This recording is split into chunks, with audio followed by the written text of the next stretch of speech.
Okay. Have you been dimming your light so you don't overwhelm others? So I'm actually 50 now and I finally realised, I finally got it. My whole life I have been making myself smaller.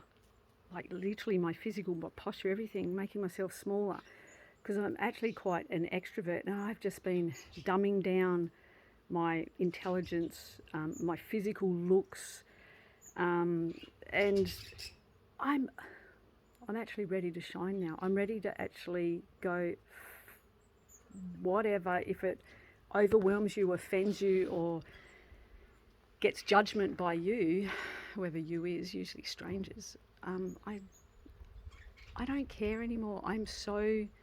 My energy is precious to me now, and for me to have worn a mask and to reduce myself has just been so energy depleting and not life purposey. I've just always felt that something I'm not really being me because I've been so afraid I'm too full on for people, and yeah, I am. And if I am, that's okay. They're not my people. But even for strangers, and I have modified and myself to be more palatable.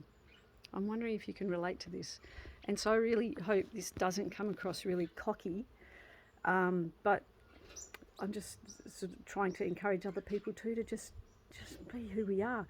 I would even fear judgment going down to Woolies or something of strangers, and I'd act more appropriately and just make myself really not me.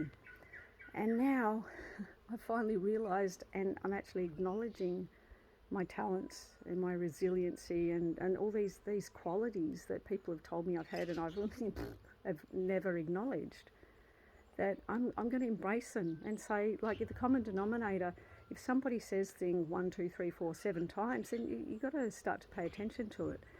And often we're more amazing than we can actually ever realise. That we don't, we can give everyone else credit. Imagine if you were a friend or someone that you'd just met and they got to talk to you, and wouldn't you think, oh, they're really amazing, what a great person. But we look in the mirror and just all the things we say to ourselves in the mirror work, looking yourself in the eyes and saying I love you and doing the Mel Robbins high five. Anyway, it's always a start, but I'm just encouraging you to shine anyway, because I am there. This is just me. I'm just modelling. I'm going to literally but do it fairly loud and proud, that I'm going to be doing some performance things. It's performance poetry and some stand-up and stuff like that. And it's taken me 50 years to have the courage to dare speak, let alone speak my truth and be me and stand up and just be me. And it's going to feel so good because I'm the one that's energetically attached these balls and chains on my own feet. And my toxic past. But yeah, now I've actually developing my own self-esteem and courage and all that from scratch pretty much. I never had it. So it's a self-build, DIY. So I just think, wow, I'm so excited to be genuinely, not affirmations, fluffy, oh, I am this and that. I genuinely have self-love. And not in a cocky way, but I couldn't get the self-love until I had self-worth. And I couldn't have self-worth till I had self-forgiveness. And that was a hard one. And someone said to me, you beating yourself up for what you did and you didn't do when you were, a little 8-year-old powerless girl, not saving the day. And when you go to school next, you go look at a little kid and you imagine blaming her and saying, you little coward, and you do, oh my God, I can't believe you didn't, whatever you think that you're saying to yourself that you beat yourself up for. It's like, oh my God, I just want to tear up and wrap her up in my arms. How could I ever think that she was anything other than amazing and worthy and beautiful and lovable, and it wasn't her fault? And then you see it outside of yourself, and then you embrace that, and then you go and do the mirror work and you look in your own eyes and you go, oh my God, I forgive you. Of course you couldn't have done anything about it or whatever it is. And so then when I actually felt I could forgive myself, then only because I think, well, then I am worthy. and then I am worthy of love. And then when you look at the kids, you go, oh my God, of course you're lovable, you're adorable. And you just imagine what someone else would be saying to you. Often it starts from you.